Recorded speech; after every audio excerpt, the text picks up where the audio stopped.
Hello. Cool. Hi everyone, and welcome to the second or third, technically, debate from the York Union. Just a little introduction to talk about our events and our societies. So we're basically a society that focuses around public speaking and debates in specifically the political sphere, but also stuff to do with current affairs and wider academia as well. So we're trying to expand at the moment to, broadly talk about, everything from the arts to science to kind of politics and economics and also sports as well. So if you're ever at all interested in getting involved, please text either me or email in at the York Union, and it'd be great to see who you want in, and if you have any contacts, you can get them to talk at one of the events. We do rely on charitable kind of donations from the crowd. And it would be very, very, very good if you could kind of donate, because that's what keeps our club going. And so today we have a private school debate. It's something that is probably quite relevant to everyone here, whether you have been in private school or whether you haven't. It's a very, very, very topical issue because education is kind of why we're here. It's what it's all about. So to use a less ambiguous phrase. So before I say anything else, we've got Dismas chairing, and he'll be kind of organising the debate and calling time, and hopefully you'll have an interesting and topical discussion afterwards. The www.slido.com, if you go onto that website and you access it on those kind of digits there, you can basically upload any questions that you'd like. And that will be put to Dismas on his computer, and it gives a kind of better running time for Q&A at the end. So I hope you enjoy, and I'll pass you over to Dismas.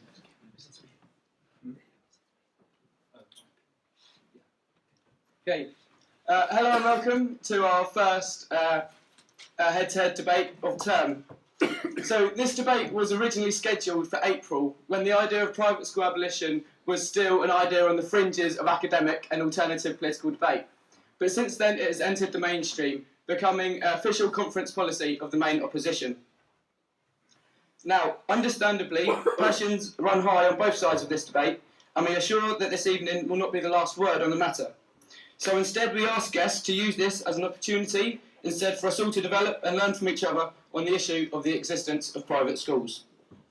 Before further ado, we will take a quick poll to gauge audience opinion on this matter to compare its swing to at the end of the debate. So if you're in favour of private school abolition, if you can raise your hand now, please.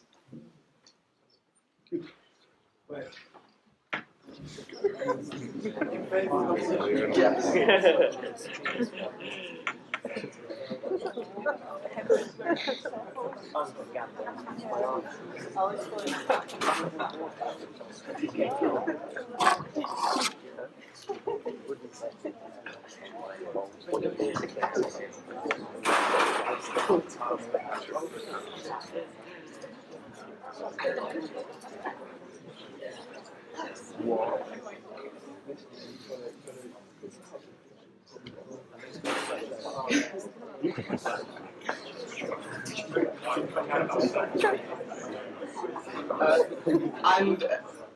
And against?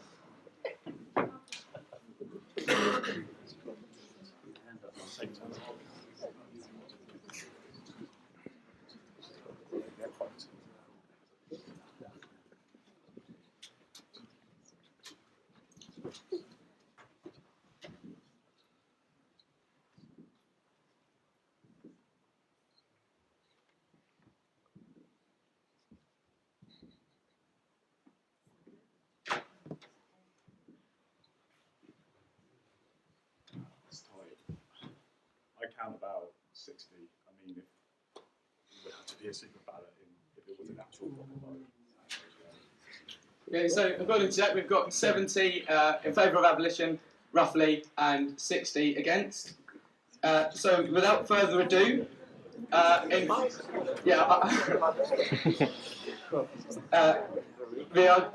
to have the opening address from Robert Verkaik, who will be proposing the motion. Robert is author of Posh Boys and How the English Public Schools Ruin Britain. Verkaik is a journalist specialising in education and extremism. He was Home Affairs Editor and Law Editor at The Independent, where he worked for 12 years, and Security Editor at the Mail on Sunday. In 2013, he was runner-up at the National Press Awards for Specialist Journalism, and he's been long listed for the Orwell Prize and the Paul Fitt Award. Robert is also social media lead at Private School Policy Reform. Thank you. So, this is a very timely debate because we are almost perhaps 6 weeks away from the abolition of private schools. And last year, you couldn't talk to anyone about private schools without getting a slap around the face. So, more power to the people. Look, I get it. We all want to do the very best for our children. The instinct to improve the life chances of our progeny is an extraordinarily strong one. So if there was a system for a fee which guaranteed that success, surely we would pay it. And I'm sure there will be some of you here this evening who have benefited from that system. Some of you parents will have spent a fair bit of money on your education, and you no doubt will go on to do some fantastic things. You will achieve greatness, and your parents will believe that was money very well spent. And they will not be alone, because in this country 600,000 children go to private school. The English public school has an extraordinarily mesmerising hold over British psyche. Only 2 prime ministers in this country remain untouched by private education. Can anyone guess who they might be? Wilson. No, kids went to private school. Ted Heath. Ted Heath one. Gordon Brown was the other. But we all know that if Ted Heath had any children, he would have sent them to private school. So really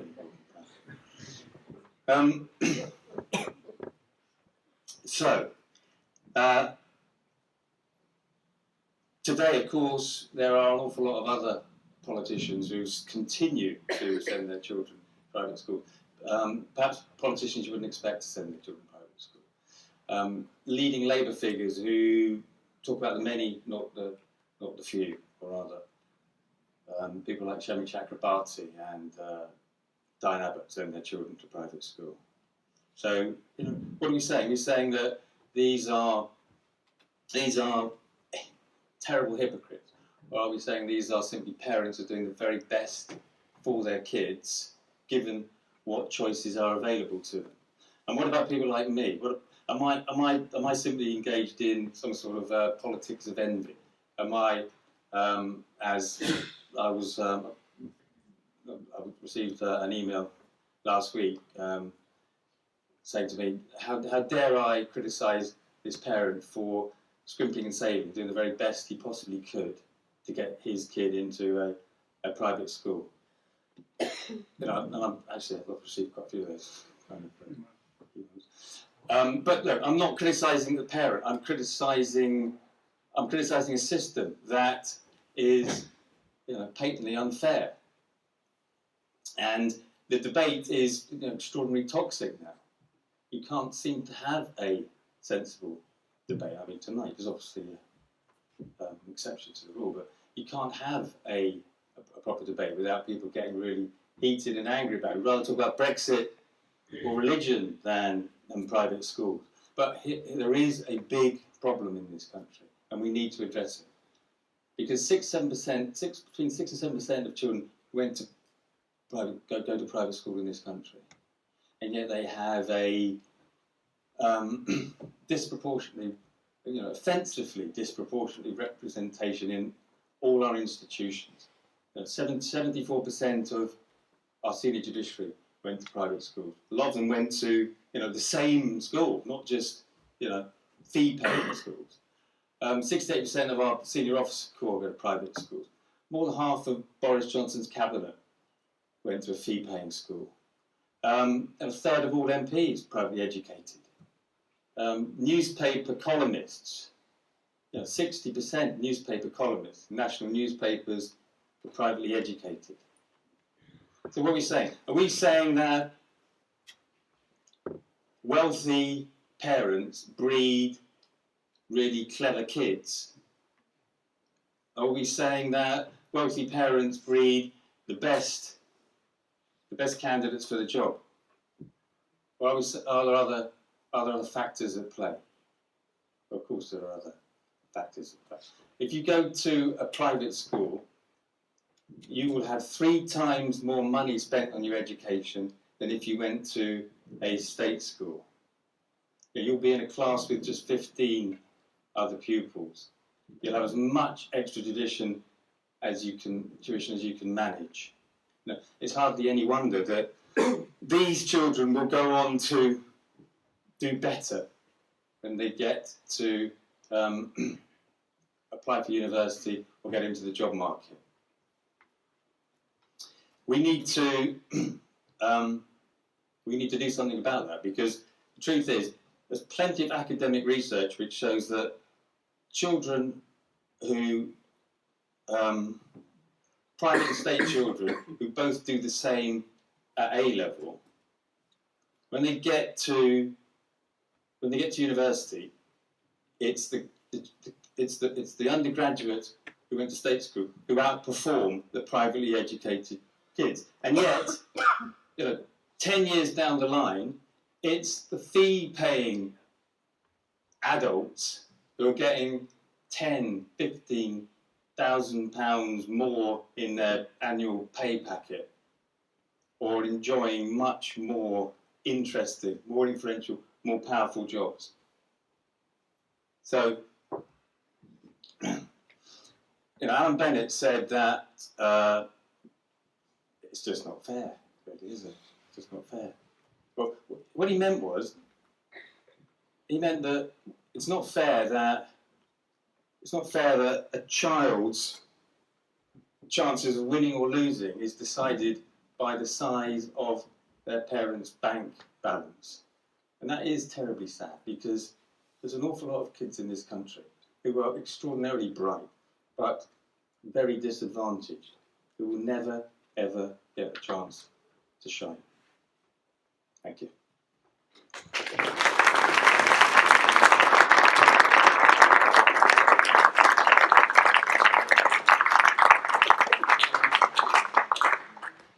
Thank you, Robert, for your interesting speech. Now, for opposing the motion is Dr. Martin Stephen, former High Master of St Paul's School in London, prior to that a High Master of Manchester Grammar and Headmaster of the Perse School, Cambridge. He was described as the most influential head in the independent sector by the Times Educational Supplement and the Daily Telegraph. He is Director of Education for Global Education Management Systems in the UK, and he writes a personal blog for the Daily Telegraph. Over to you, Martin. Sounds a really interesting bloke, that. I wish I knew who he was. I'm actually completely the wrong person to be speaking on behalf. Sorry, I'm actually completely the wrong person to be speaking on behalf of the independent section here tonight. Firstly, I was expelled from public school at the age of 14 for leading a hunger strike. I wish I could do it now. I had what we call an identity crisis. I thought I was Che Guevara. Secondly, I am the former head of 3 independent schools, which means that automatically I am a right-wing fascist bastard. No words. Thank you. I am 70 years old, I'm white, I'm male, and I'm actually middle class. So I'm also very much the boring old fart. And the final reason for me actually being the wrong person here is I agree with 95% of what Robert's written in his book. Our present system is unfair. What Robert misses out is the fact that the public schools in this country have never created anything. They have merely reflected the society in which they were, by which they were surrounded. The fact that we live in a society at the moment, cruelly divided between the haves and the have-nots, isn't the fault of the public school.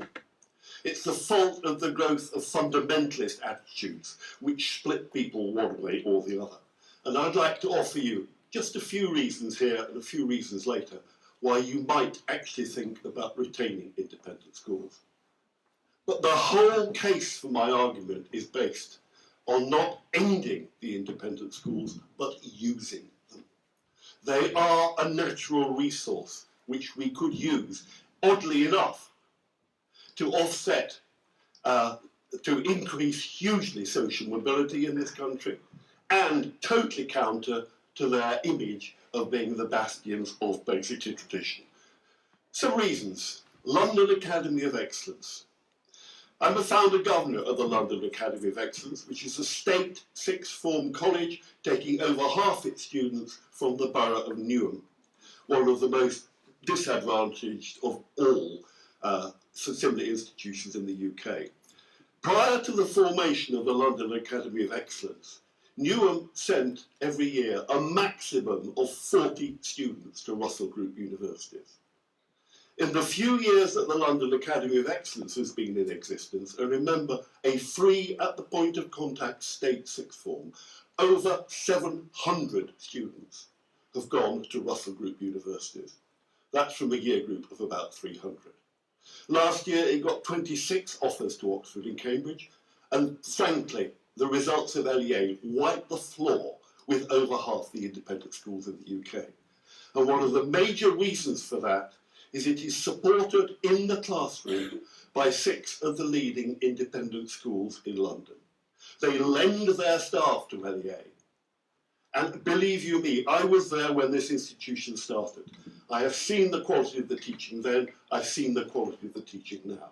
That link with the independent schools has worked wonders. Don't take away from LAE, please, the opportunity to share in that expertise of the independent sector.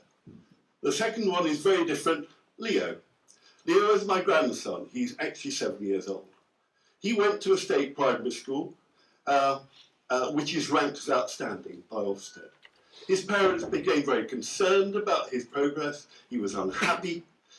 He wasn't performing well. They went to the school to say, is there something wrong?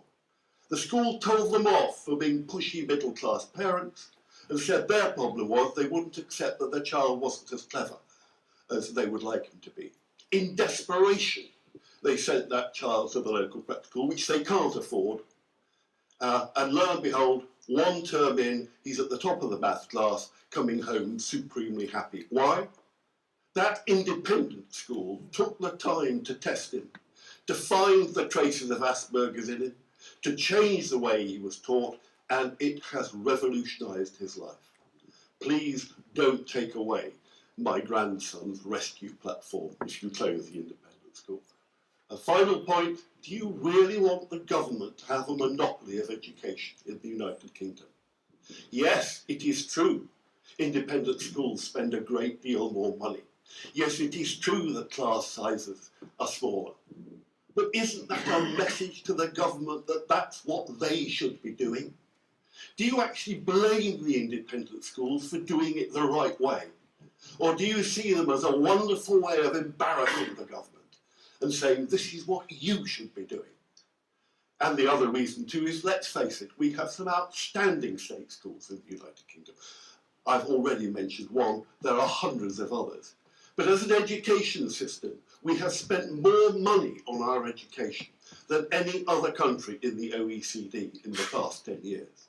We will rank in the PISA league tables somewhere around 23rd or 24th when those league tables come out in, I think, just under a week.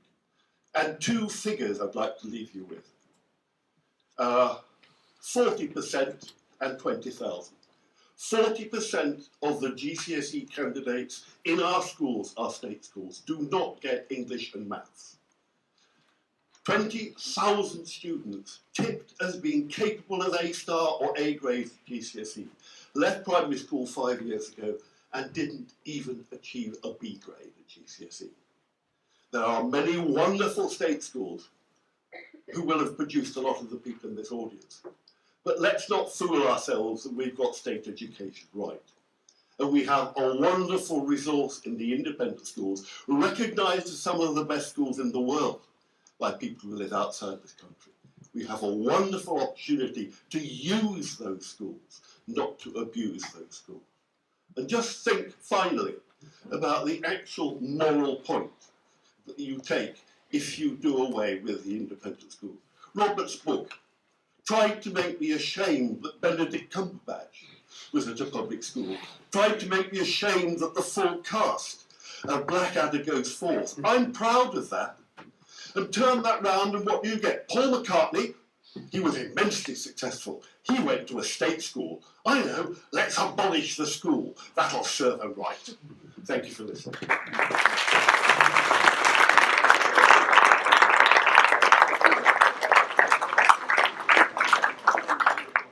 Lovely, excellent speech there from Martin. So the next part of the debate is going to be the two speakers are going to ask each other a question before we then go into an audience Q&A. So to start with, we're going to have Martin asking the proposition a question. Of the 14 that I've written down that I'd like to ask Robert, by the way, you ought to know that I hate Robert. That's not because he's a nasty bloke, he isn't actually, it's because his book has sold more copies than mine. What I'd like to ask Robert is why is he in his book so obsessed with, excuse me, bloody Eton? There are 44 references to Eton alone in his book. And believe you me, I ran Manchester Grammar School for 10 years. The relationship between Manchester Grammar School and Eton is like saying that Jeremy Corbyn and Boris Johnson are the same person. Why, Robert? Why, oh why? Will you not actually talk more about schools like MTS, where 300 children now go free of charge? Why focus the whole attention on Eton? Because after all, if you're arguing for the abolition of Rees-Mogg, who can argue against that?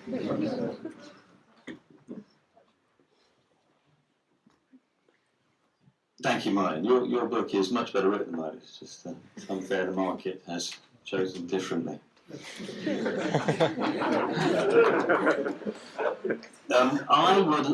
I'd love to ignore Eton. Jesus, who wouldn't? But it's impossible to ignore Eton because they keep foisting political leaders on us. I mean, Johnson's the 20th political leader to come from Eton. And since we're on the subject of Rees-Mogg, I mean, has everyone heard his comments today about Grenfell Tower? I mean, he's implying that residents of Grenfell Tower were somehow too stupid to leave the tower because they should have ignored the fire brigade's stay-put advice. I mean, is that a problem with Rees-Mogg, or is that a problem with the institution that educated him and gave him this sense of superiority and belief that always Rees-Mogg knows right? And Martin's right, there are an awful lot of references to Eton in my book, but I mean, Eton claims to be, the greatest school in the world, and I'd like to share with you some myths about Eton. It claims to have helped build the British Empire. But the truth is, it had probably a peripheral role, but the Waterloo was not won on the playing fields of Eton. In 1815, Eton didn't have any playing fields. And Wellington, who spent a very short time at Eton, didn't acquire his military prowess from Eton. He ended up at an academy in Angers in France. So it's much more accurate to say that Waterloo was won on the playing fields of Angers. And thirdly, on the bursaries point, Eton is an extraordinarily rich institution. It's got £400 million worth of endowments and investments. So you'd think that it would be able to afford to school some of its pupils for free. And it does. But of the 1,300 who attend the school, is this a bad mic? A better way to get a better way from your mouth. Is that better? Is that better? Thank you. Of the 1,000, that's better, isn't it? Yeah, 1,300 pupils at Eton, only 83 of them are on free scholarships. And when the school was founded in 1440, every single pupil at Eton was taken from the local community and schooled for free. So I like to use Eton as a reminder of how far this charity has strayed from its charitable charter. That's it. Oh, yes. So Martin's book is a spectacular read because he has acknowledged, and I think very few people realise this. He acknowledges the weakness of the private school system, and he has accepted it. Obviously, he's not interested in abolishing it, but he has made some extraordinarily constructive proposals to make our education system a fairer one.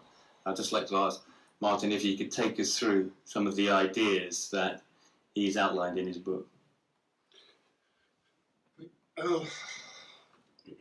To me, the most exciting idea around at the moment was the one I was virtually murdered for 24 years ago, which was the suggestion that the independent schools, all of them in the UK, should be required by law to take 25% of their entry, regardless of selection, but actually take that for the same amount of money, roughly £5,500 a year, that the government pays the state school. And I think that would be at least a starter to integrating these two schools. I go back onto what I said earlier, and I make no apologies for it. If you have schools producing the standards, and not just academic, all across the board, including pastoral care actually, if you have schools actually producing the standards of the independent schools of the UK at the moment, you don't seek to abolish them, you seek to use them and to integrate, and even, dare I say, to learn from them. And by the way, in saying that, I must sound insufferably arrogant, which I apologise for, largely because I am. But the other reason for apologising is that, of course, what the partnership schemes that have been around for some years now, which I'm pleased to say I also helped found, is that the independent schools can learn a hell of a lot from the state sector. And I have been in partnerships where actually it has been completely 50-50. The independents have learnt as much from the state sector as the other way around. Those partnerships are joyous in many cases. They ain't going to happen if we abolish independence. So now we're going to move on to an audience Q&A after that fascinating discussion. And we're going to start off with a question submitted online before I'll give Jack the microphone, and then we'll take questions from the audience. So a lot of these questions that have been submitted have been focusing on alternative methods of reform, removing charitable status, improving state schools, etc. So what is it uniquely about abolition which would solve the problem of that you see within private schools that certain reforms wouldn't? First of all, I have to say that I didn't in my book propose instant abolition overnight. I don't believe that is achievable, but I believe that you can curb the advantage of private schools by introducing more subtle reforms. So I think the taxation situation is ridiculous. I don't see why charities like Eton should benefit from such generous tax exemptions. So I removed the charitable status because a charitable purpose of schooling extremely wealthy, privileged children doesn't seem to really fit with what we would consider charity today. But once you've taxed the fees, and once you've removed the charitable status and made them have to pay a bit more in taxes, then you're left with put schools in a position where they have to raise their fees and it makes them even more exclusive and probably even more privileged. So you need to do something to curb people's interest in sending their children there. And I would introduce more contextual admissions so that, I think it's 16% of sixth formers attend private schools, and I don't see why that cannot be reflected across the top universities' estates. And if that doesn't work, then extend that into the public sector, so that MPs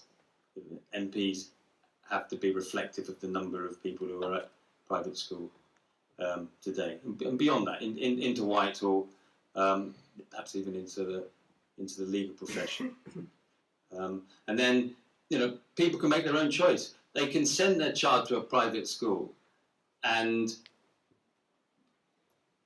get the snob value that you'll get out of it, but you won't necessarily benefit your child in terms of further success later on in life.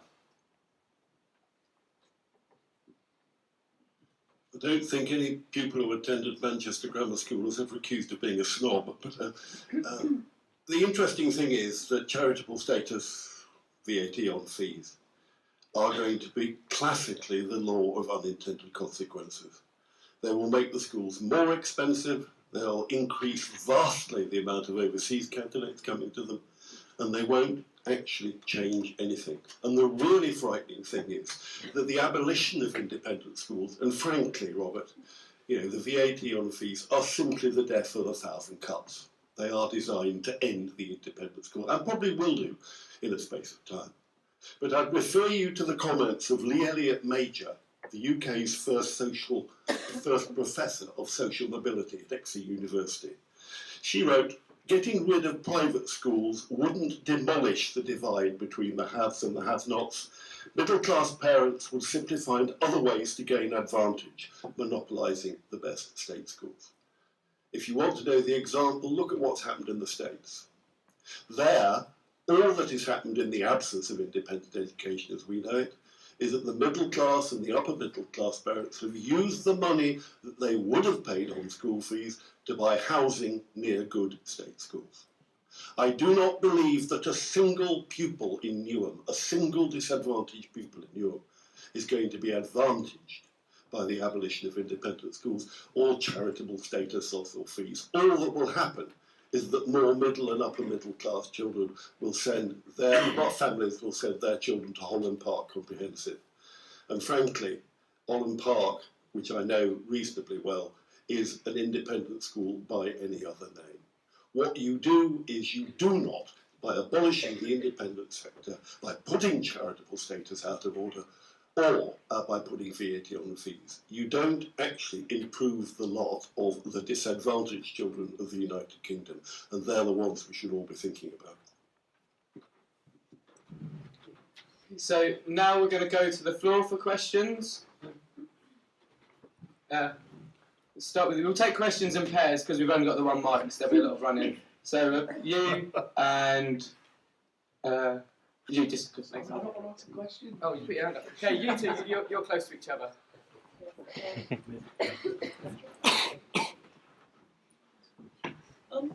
The debate so far has focused quite a lot on children in inner city areas, whereas my own experience, I'm from rural West Wales, we didn't even have a choice as to which state school we went to, and there weren't any private schools.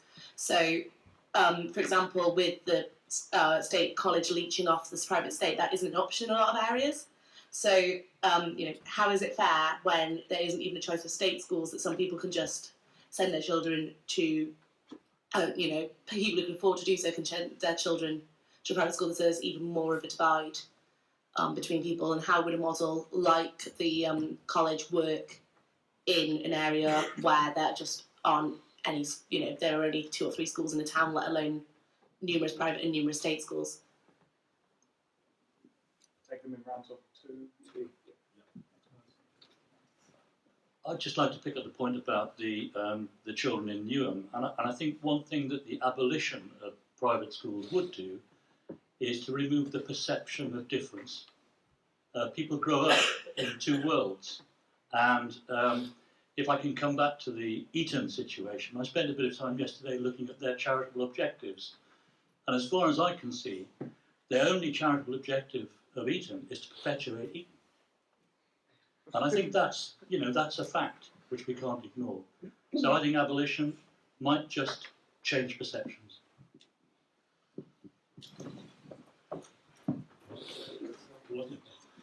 If I could answer the second question last, very interesting spending a lot of time with the students of LAE, which I do. There is no perception of any difference between the maintained and the independent sectors. In any pupil I've talked to, and that's over 200 of them, what there is a mutual respect, and my God, don't we need a bit more of that in our society? Well, we do, sir, but I think that, if I may say so, that sounds like a Mandy Rice-Davies comment. You would say that, wouldn't you? Never in my whole professional career have I said things because I ought to say them, which is the reason why so many times in my profession, I mean, I was described at my first Headmaster's conference meeting as a very dangerous maverick. You don't get that by saying what you would say, would you? I say what I think. I mean, rightly or wrongly, that's what I believe. Those children in LAE, those young people in LAE, there is no actual divide between them and the independent schools they work with. And actually, they spend a lot of time with each other. If I could go back onto the first question, yes, it is completely unfair. It is absolutely wrong that you should not have access to a choice of education at the very least, if you happen to have the terrible misfortune to have been brought up in a rural environment. And the interesting thing is that the inner city schools get all the headlines, but actually some of the worst performing schools in the United Kingdom are actually the rural schools. You may say that, I couldn't possibly comment. What I would say is that this is yet another excuse for exporting some of the standards and some of the techniques. And again, can I use a stupid example? Huge numbers of the British independent schools were set up in totally rural environments for completely the wrong reasons. It was to keep the boys away from sex, actually, because there were thought to be fewer women in the countryside, literally, I'm not joking. Yet those rural schools have developed fantastic techniques for actually dealing with pupils of all ability. And I think there's a tremendous opportunity to export into the rural school some of the techniques for dealing with the mixed entry that you've had in the independent sector. You can't have people teaching between a private school in Cardiff and a state school in Carmarthenshire just because of sheer geography. It takes 2 hours. No, I wasn't talking about repeating the LAE mode. What I was talking about doing on a wider scale what LAE has done, which is actually introduce the teachers in the rural schools into some of the techniques you will find in some of the best independent schools. So are you implying that state school teachers are stupid? No, far from it. I've been one myself, so I wouldn't do that, would I? What I'm implying is that there are techniques for bringing them. I was just talking earlier to Robert. The big problem in a lot of state schools is the non-identification of the able child. They're just not spotted. Why? Because frankly, a lot of able children in the country, and this is, I spent a year flying around the world looking at how, or I was paid to spend a year flying around the world looking at how overseas countries educated their clever children. One of the most interesting facts that emerged from that is a huge number of the clever children don't want to be identified as clever, because it's less time on the Xbox, less time on Facebook, less time on the sofa, more pressure, and finally, what kid gets asked to the party that all the cool people are going to because they're cleverer than anybody else? And what the most able are, and this isn't just in the UK, this is throughout the world, and try explaining this to a civil servant, or indeed even to Boris Johnson. The clever children, their parents want them to be identified, want more money, lovely jobs, and all the rest of it. For the children, there's nothing in it for them at all. And what the independent schools have done is develop techniques for spotting the more able. Just that. It's not even the way they treat them, it's identifying them. In Wales, there's a whole network of more able and talented civil students that are only state educated. So actually there is a system in place that does identify the more able and does provide resources for them, but that is based entirely off charitable donations and it's sort of in a very vulnerable state at the moment. Yeah, we could obviously have a talk afterwards, Lex, about this. because I would challenge the effectiveness of that system personally. But that's not the point. The point really is that by partnership you can learn from each other, and there's a lot of mutual learning, that's all.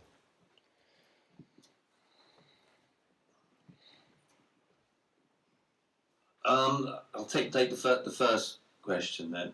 I think a lot of people have said to me that the focus of the debate is completely wrong. Why are you so obsessed with private schools when you should be focused on the state school system? You should be doing more to invest in the poor economics of our state schools. And all I say to people who say that is that yes, obviously we must do, as part of the package is to sort out the state schools. So any funding issue must also directly ensure that our state schools have the right numbers of teachers, classrooms, everything else that they require. But by tackling the private schools, we will be helping the state schools, because there are an awful lot of, I imagine, wealthy families in Wales who drive hundreds of miles to send their children to private schools and ignore. I'm not familiar with Wales schools, but I imagine there are some very good schools. And perhaps not so good schools. And if we encouraged middle-class families with what Martin describes as their middle-class sharp elbows and all the resources that comes with that, and we get them to invest in the community school, then we're going to raise the standards of the whole school for all the children. So that is the point of it. And the other thing is that if you talk about investing in state education, and that should be the focus, what you've got to remember is, why would you throw good money at state education knowing that the ultimate outcome is that that child will never be able to compete with the private school child in terms of investment? Because at the moment the average child receives 3 times as much. There's no government in the world that could match that kind of funding. So we need to even the playing field. And then back to my favourite topic, Eton. The gentleman is quite clearly right. I mean, if you go to a exclusive private school, and it doesn't matter how you dress it up, you will receive an advantage, and you will wear that advantage through the rest of your life. And for you to succeed, somebody else has got to fail. And surely that's not what we want. We want parents to want for their children what they want for other people's children. So we just need, I think, a completely revolutionary new perspective on the whole point of education in this country.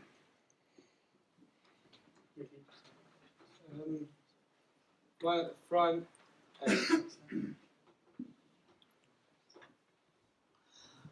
So a lot of the discussion tonight has been about sort of unequal opportunities sort of later on in life. So I know that you mentioned about how even though people go to the same university and the state school pupil will perform better, they still end up earning less money in graduate careers. Now, research by Sam Freeman and Derek Lorison has showed that often this is down to a certain degree of polish and cultural capital. How would both of you, how do you think that this gulf in cultural capital can be overturned?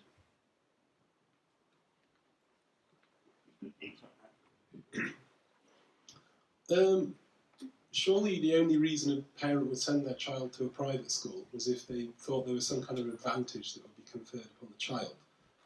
So surely, for as long as private schools exist, it has to mean that state schools are disadvantaged.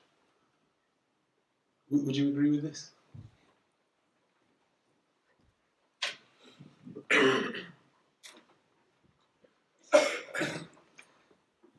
Thank you. So, cultural capital question, yeah, really good point. Because we all know that part of the advantage of going to a private school is not just the education you receive, but it's also the networks and the associations that you build up while you're there. And this is the reason why an awful lot of privately educated graduates, go on to do much better than state educated graduates who have performed better than them at university. I think it's neatly summed up by this question. So if I said to you, "Did you go to school?" Yeah, I did. If I was an Etonian, I'd simply move on, because if I'm an Etonian, I'm asking you if you went to school. What I'm really saying is, did you go to Eton? Because to Etonians, there is only one school, and that's how Etonians identify each other in social situations at the workplaces. So and that's how lots of privately educated people who have subtly acquired all sorts of self-recognition signs and symbols. That's how they carry on to subliminally improve their life chances through the rest of their lives. So I think the cultural capital point is a really good one. Oh, sorry. The second bit about the disadvantaged, by definition, if private schools are giving children an advantage, state schools are always going to be second best.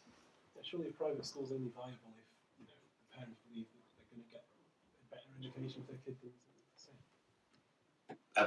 Absolutely. That's why I don't think it's enough to tax them. I think you need to deal with that advantage. Regarding the sort of, I don't know, what was the word you used? Polish, I think, about public schools.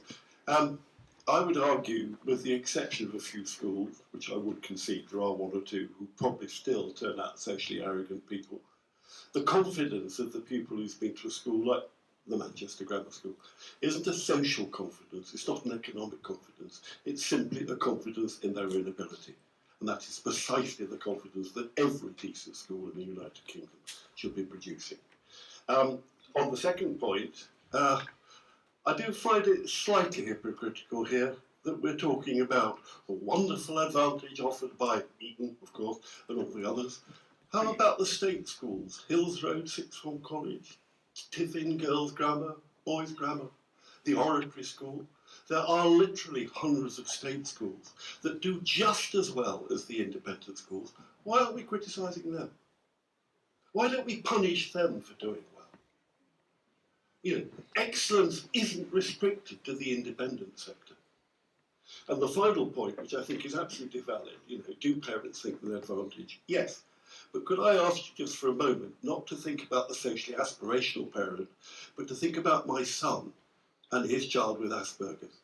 Did he think sending that child to a private school would give him a better education? Yes, he did. Has it? Yes, it has. Could he have got that in the state sector? No, he couldn't, or at least he couldn't from that school, because they refused to deny anything was wrong. So please, just bear in mind that sometimes the parents who use the independent sector are doing it because they have seen that what is on offer in their local state school is not what they want for their children. And I can't emphasise too strongly that when the public school system has been successful, and by God it's not always been successful, it's been successful because it has to listen to parents. And to me the great joy about the independent sector is it is driven by parents. It has to be, because it wouldn't exist unless the parents were willing to make, in many cases, big sacrifices. And one of the things I would plead for for instance, is far more parental representation on the governing bodies of state schools. I'm sorry, but I think parents know best, I really do. And I'm afraid I would even say they know, this will probably offend half the audience. Why change the habits of a lifetime? I think parents don't just know better than the government. Everybody knows better than the Department of Education. I think actually they probably know better than teachers. And do you know the fascinating thing? In 25 years of headship, when a parent came to me and said, there is something wrong, do you know, I can't think of a single example where that wasn't the truth. The most unsuitable parent, the one you would completely dismiss, if they said, my parental instinct tells me something isn't going right, they were right. And one of the problems, actually, in our state education system is you don't get listened to if you say that.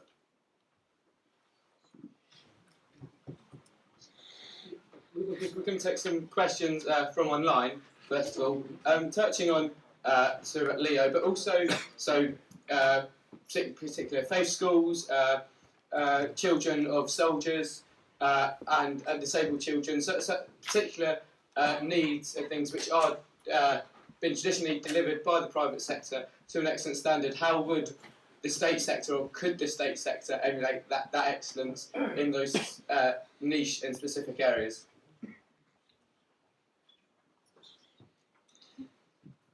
There's no doubt that there are the private schools who are catering to a section of society which requires specialist education for whatever reason. Through history, we are in a situation where children with severe disabilities attend special schools paid by the private sector. Sometimes it's through individual parents' fees, or it's through the state. So dealing with those special schools, where that charitable purpose is so well defined and so clearly advantageous to society as a whole, we need to keep those schools. In fact, any reform that you come up with must put the most disadvantaged children at the forefront. So I don't think anyone who's calling for the abolition of private schools would want to harm in any way those schools that deal with those kind of pupils. Faith schools is a very tricky subject, and the think tank that I work with, Private School Policy Reform, have dodged all questions relating to faith schools because it is such a emotive subject. I mean, I personally would like to. I would like to end private faith schools as well. I'd like to see religious education taught within the mainstream comprehensive system, and then try and leave it at that. But I'm sure it will never leave it at that. Was there another question?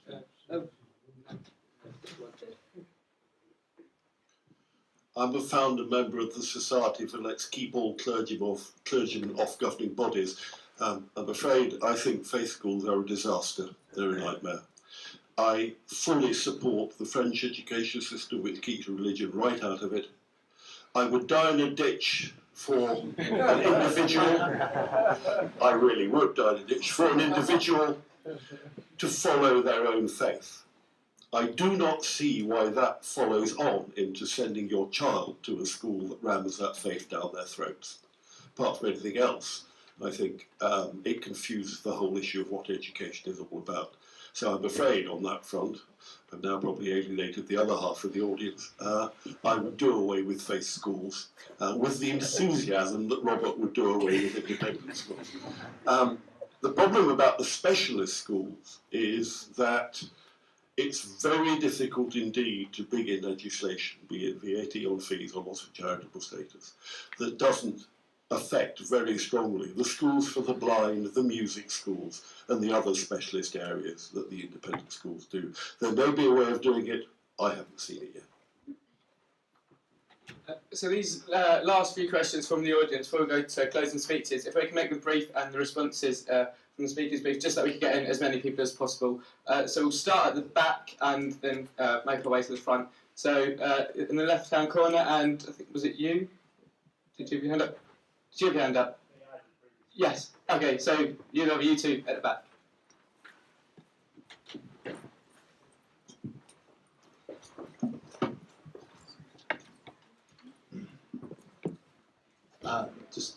Is that okay? So obviously, listening to the debate from my perspective, there seems to be some common ground about not having an immediate abolishment of private schools. That is, not getting rid of them overnight. Obviously, what you talked about, hopefully making them making the playing ground more even, and you've your point has basically been talking about integrating and learning from those independent schools. So my question is, if there was one policy, one concrete policy that you would like to see implemented, maybe tomorrow or the next week, what would it be?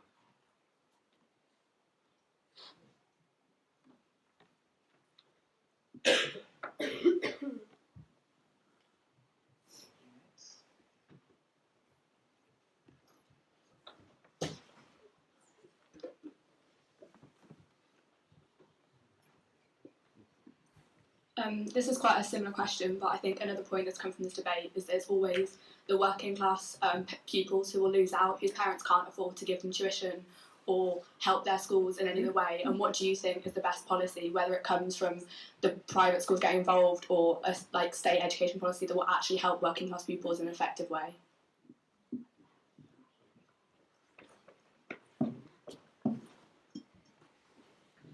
We can just have 1 minute responses.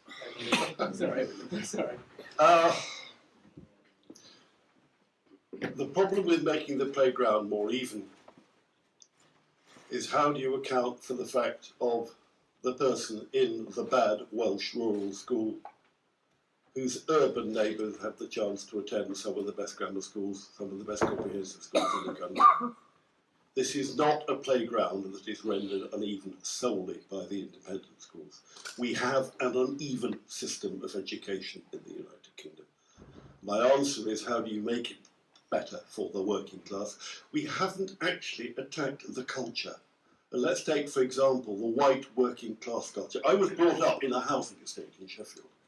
I spent my whole of my childhood with working class, whatever that might mean, people. And I found no respect for education in working class culture at all, or rather far too little of it, as distinct from my father's Scottish culture. I think we need to stop talking about schools. I think we need to start changing our culture and our attitude towards education in general.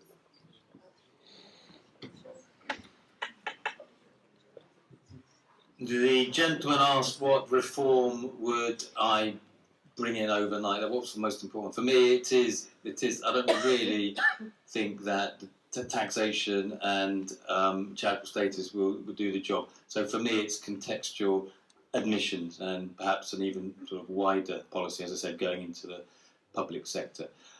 And the point about working class children still being left behind, because obviously families who can afford it will spend their money on their children in any other way. If you ban them from going to private schools, then they will spend the money on tuition fees, or they'll send them to some university, summer admission camps. All I would say to that is I would advocate a system where the state pays for tuition for kids who are on free school meals. So you've got a tuition voucher scheme for them. Anyone nearby to? Yeah, they're in there. Oh. Yeah, hello. it's just a query really that I'm putting to these gentlemen. How does the UK compare to other major European countries in this sense? Do they have the same division? Do they have a private school domination of the upper echelons of judiciary, government, army, media, etc.?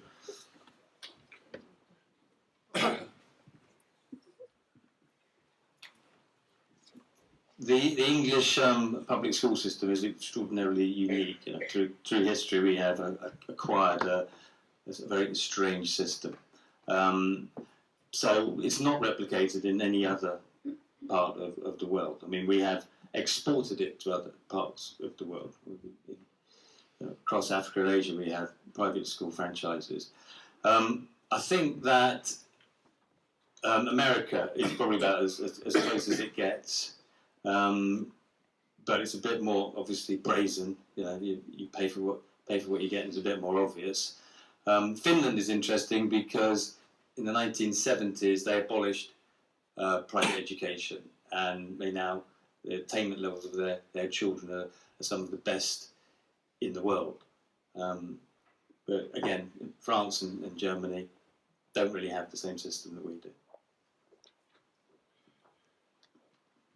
The only country that has even vaguely similar is actually the States, and I'm afraid the reason for sending your child to a private school in the States is either because they haven't got a brain cell at all, or for social reasons.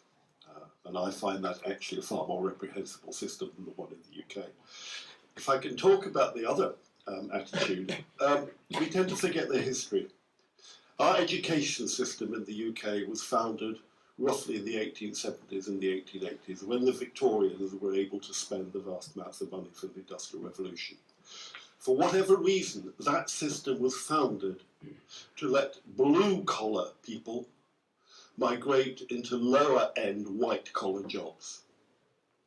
And for instance, if you compare our system with the German system, the teachers in the state sector in Germany were always known as Herr Professor.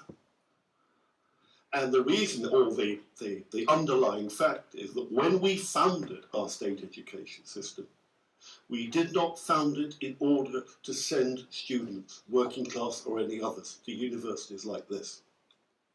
And we have suffered from that ever since. And one of the reasons for the success of the independent schools is that, of course, there's a vast hunger to send people to universities like this. You're it, aren't you? You're all here. If that need wasn't satisfied by the state sector, hence the independent sector flourishes. But a lot of this debate that we're having now actually goes back to history, as indeed does so much of the UK. And the final question over here before we go to closing speeches.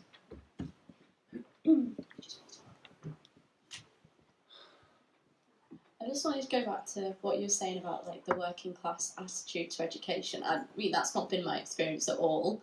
And then it sort of makes you think, is the attitude we want for education, well, it doesn't matter because we can pay for you to have a better education than everyone else. And you keep bringing it back to, you know, the situation in your family, and I respect them doing what's best for the child.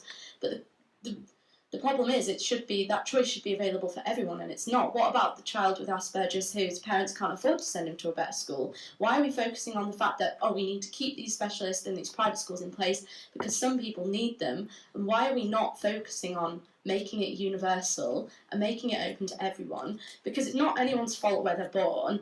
And if you've got two working class parents behind you, one working class, no working class parents behind you, not pushing you to do well in education. I've had two working class parents behind me pushing me to do well, but that's equally not your fault. You shouldn't need parents either pushing you or paying money for you to do well. We should have a system in place that allows everyone to do well, and I just don't understand or recognise how private schools allow for that universally.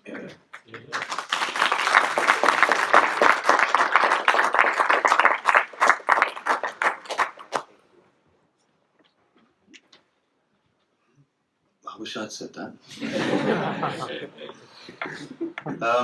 Yeah, I mean, that's it, isn't it? That's it. I mean, you captured the argument, I think.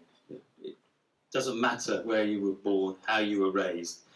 Let's get all our kids to the starting line and then give them a chance to have their race in life. Let's see what happens. Let's not allow a system to have handicapped starts in life so that you don't even get to the starting line before it's all over. My answer is very simple. Every child in the UK should have that same opportunity. And if that means paying something towards independent school places, that's what it should be. I don't want to restrict the access my grandson had to those who can afford to pay independent schools. I passionately want it to be available to everybody. Of course I do. Who wouldn't? Unless you're ridiculously inhuman. The problem is we won't allow it. We're not prepared to go to the specialists and pay them the money. On the other business, and I would literally, I've spent most of my working life trying to make places of these schools available, so it's not just me who can send my child. When I talked about working class culture, I do apologise because my father was working class, believe it or not. What I meant by that is that there is overwhelming evidence that if a member of your family has been to university, you are hugely more likely to be prompted to go yourself. And that, to me, is one of the disadvantages that we have to cope with. We have to start talking to families who've never had a member of their family go to university, and who therefore perfectly reasonably don't know why you should. And we're not talking to the parents. Is that not what organisations No, certain trusts are doing? And if your argument is we should pay to send children to independent schools who can't allow for that, surely we should just invest to make comprehensive schools better. If your argument is just put the people who can't afford it, pay them to go. I agree, absolutely. We don't argue. Scrap independence and use the money to make all schools better. Well, you're going to have to respond to that in your closing speech, I'm afraid. Sorry, we're running short of time. Okay, so Martin, you have 7 minutes to close the debate for the opposition. The whole point of what I've been trying to say is to make the same opportunities that are available at independent schools available to every child in the UK. That I don't challenge. I don't think you solve that by doing away with the schools that provide some of the best education in the country. I think what you do is you make it more available on a totally fair basis. And if I could go back onto something I mentioned earlier, the thing about the independent schools is they're a wonderful example of Darwinian evolution. They've only survived because they've actually adapted to their environment. And what Robert misses out in his book is that the public schools are doing now what they've always done. They're very much like Doctor Who. They regenerate. And we have a society appallingly split between the haves and the have-nots. And actually, what is happening? Suddenly people like me who've been arguing for greater involvement in the independent sector are no longer in a minority, and the public schools are evolving. And one of the criticisms I would make of Robert is he says 71% of the judiciary, was it 71%? 74% of the judiciary were privately educated. Has he looked at the figures for those who joined the judiciary in the past 5 years? Because I think there's been a major sea change in those. Moving on, if you vote for this motion, yes, you are voting to do away with the schools that educated David Cameron, Boris Johnson and William Rees-Mogg. But actually, interestingly, you're also voting to abolish the schools that educated Anthony Wedgwood Benn, Clement Attlee, Tony Blair, George Orwell, Jeremy Corbyn's chief advisor, a leading figure in the Momentum movement, and 17 Labour MPs. Whatever else you may accuse the public schools of, they have a pretty good record in producing people of very, very different opinions, and indeed have produced some of the most well-known and successful left-wing thinkers in this country. I'll go back on to what I said earlier. Nothing will change if the independent schools are abolished.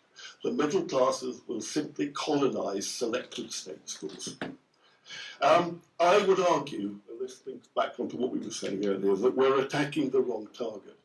Instead of attacking the schools that reflect the culture, we should attack the culture that denies the value of education. Look at the culture that's got you being charged fees for university. Is that a respect for education? This is a hugely wider issue than independent versus state schools. We do not, as a country, respect education nearly as much as we need. And what I would suggest is that the independent schools give you an opportunity to break the cycle. London Academy of Excellence, which is not alone, actually doesn't talk social mobility. It makes it happen. It actually works. And can I read you an extract finally from an article by Diana Young from about 3 weeks ago, entitled, "With their plan to abolish private schools, has the Labour Party forgotten about black people like me?" This is what she wrote. "Black children within the state school system face prejudice, stereotyping and bias, particularly when it comes to the way they are grouped, assessed and disciplined. And that means the motive for sending black children to private schools stems from current shortcomings in the current state education system, with many families making huge sacrifices for the privilege." She finishes, "Should we really give up that opportunity as black middle-class parents to break the cycle for our children?" And my final story was when I was speaking at a similar debate to this at the Oxford Union. After that debate, as I was walking down Oxford High Street to sip my glass of water with the members of the Students' Union, there were footsteps behind me, and a very large young man was seen running towards me with his hoodie up. I immediately went into Manchester urban self-defence mode, after having spent 10 years in Manchester, and this young man screeched to a halt, flipped his hoodie back and said, "You're Martin Stephen, aren't you?" To which the answer is, "Well, it all rather depends on why you want to know." Anyway, we actually established who I was, and at the age of 70 I need quite a bit of help in that quite often. And he said, "I just wanted to say thank you. I was one of the first students to attend the Manchester Grammar School on the bursaries that you raised the money for. I've just got a first at Oxford, and I'm off to Harvard for my PhD. I owe it all to you, thank you." And then he ran off. I had tears in my eyes. It's a lie, of course. He didn't get there because of me. He got there because of his own brains and determination. And of course, most of all, he got there because of the people giving them money. But the point is, I think I know, the school that boy would have gone to if he hadn't come to Manchester Grammar School. And I can tell you now, he would not have got to Oxford, or got his first, or got his PhD had he gone to that school. Why do I know that? In 35 years, his local state school had not sent a single candidate to Oxford and Cambridge. That is the sort of opportunity that, if it is used properly, the independent sector can offer. So to summarise, please don't vote to take away one of the foundations of my beloved LEE. Please don't vote to take away Leo's rescue platform.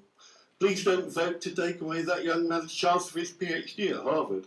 And please don't vote to take away the chance to break the cycle, not just for black children, but for all the disadvantaged children in the UK. I admit freely there's a huge amount of mud in the history of the English independent schools. But in that mud there are also diamonds. And it's time we started to use those diamonds for the wealth and benefit of the whole educational community. What an irony.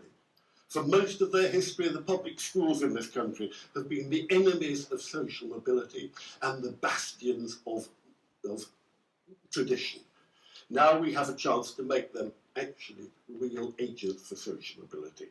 And by the way, if they can't do that, and they can't do a little bit of Darwinian evolution, I shall be the first person to dig up my Kalashnikov from the garden and shoot them all dead.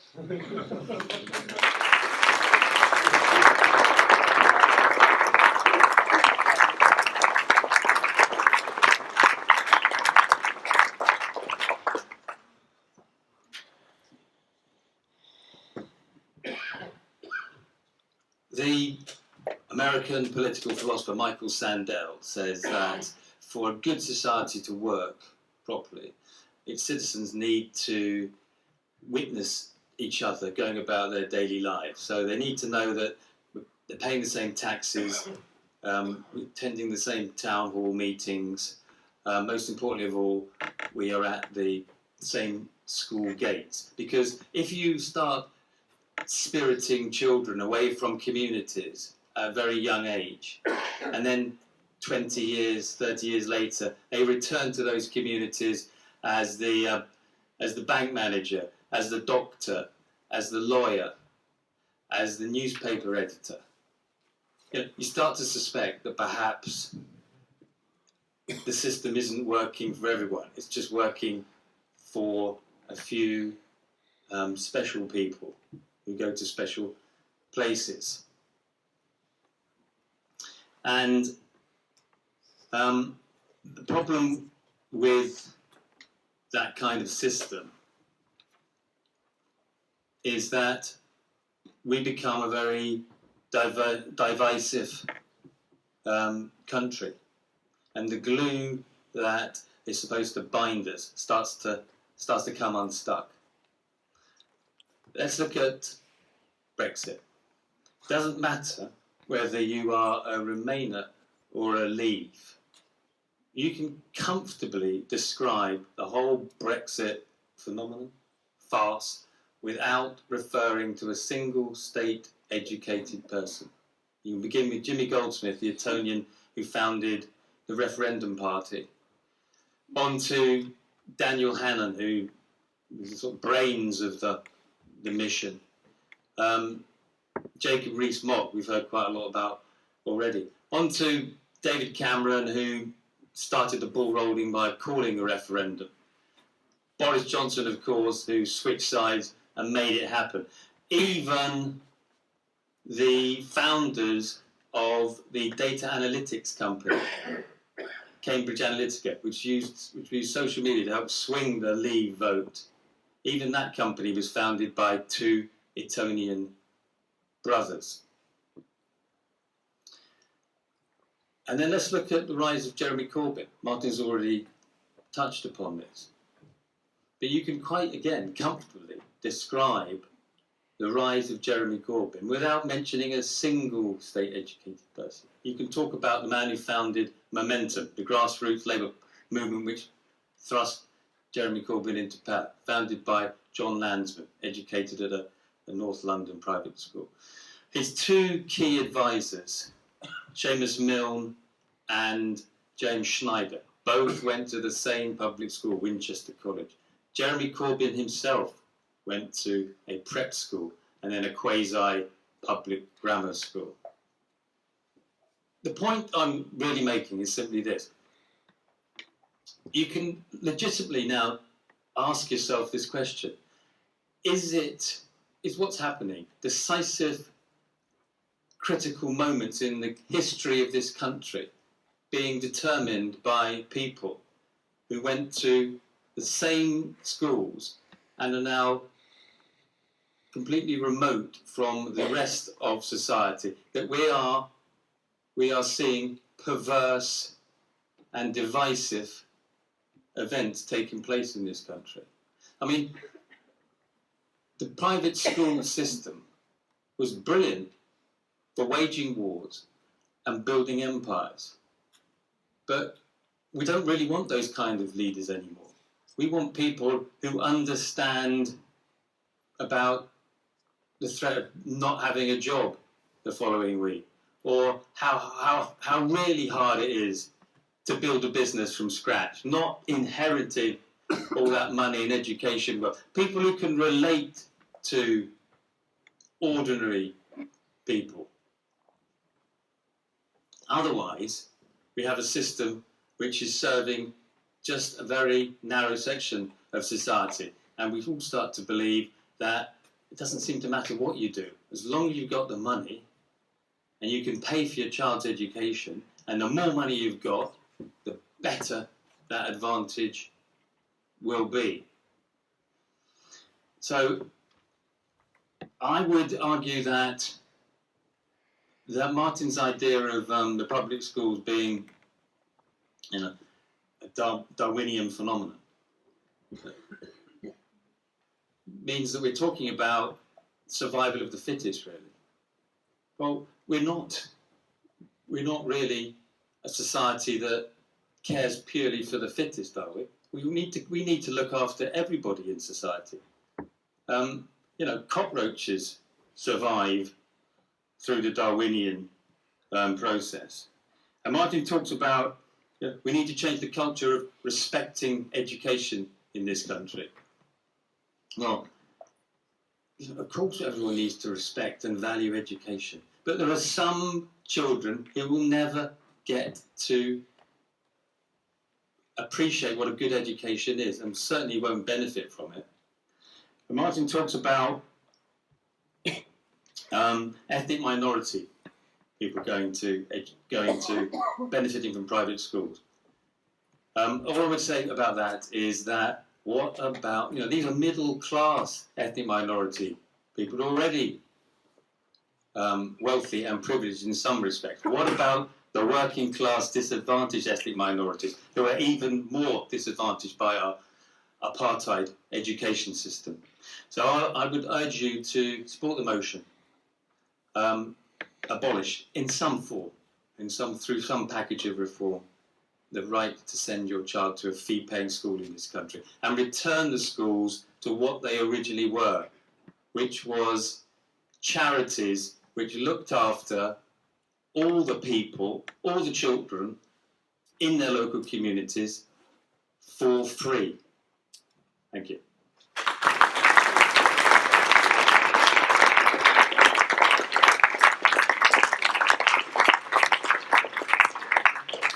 So, first of all, I want to thank all the questions from the audience. We say at York Union events are only as intelligent as our audience, and today it's been brilliant, really. And so have been the speeches and responses from both our speakers. We've had a lot of complaints about the counting initially. We might not have got that one spot on, but we are going to conclude with a closing poll. So, if after what you've heard this evening, you are in favour of the motion, if you could raise your hand. You do the back and you do the front. So. Lewis, could you do the back for us? Yeah. Where's the back? I don't know. You're in Jones. Go from here. You go up to that here.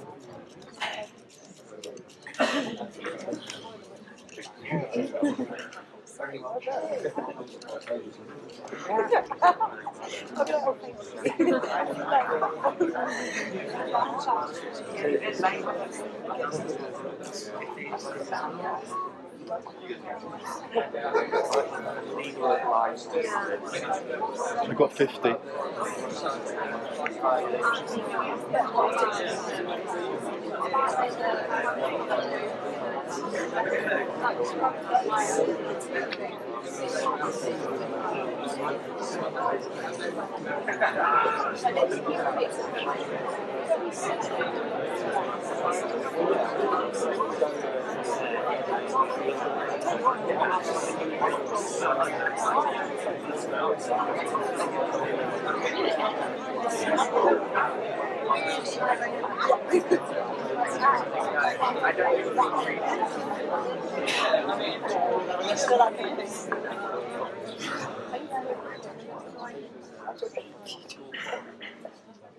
And against the motion?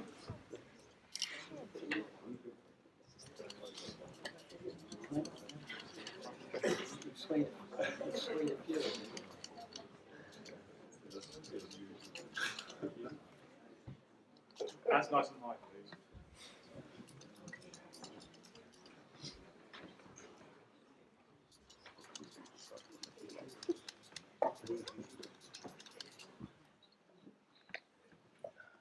Can't quite see everyone.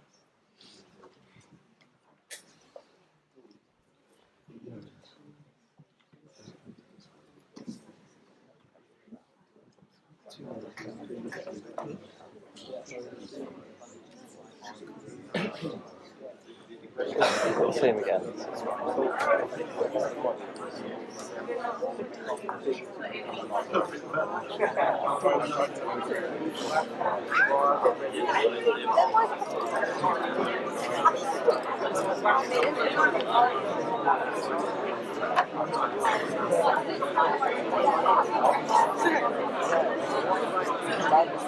Typical boat.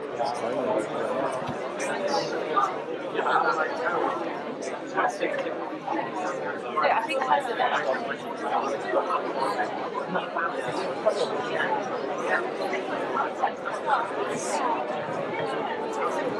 So the closing results.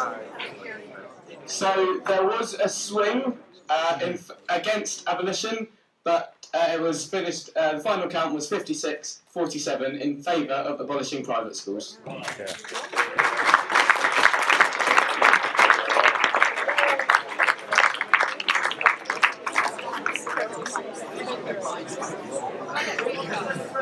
So once again, I'd like to thank our speakers. If you do have any more questions or things that weren't touched upon in this debate, you would like to ask, we will be hearing about for a while. And again, I'd like. Okay, so we are a voluntary society. It takes a lot of time and effort to organise these things, and it does cost quite a bit as well. So we are asking for small donations of £2 from students and £4 from non-students if you can afford it. And hopefully we hope to see you at a York Union event soon. We will soon have general election hustings, both from students and from local candidates. And we hope to see you there.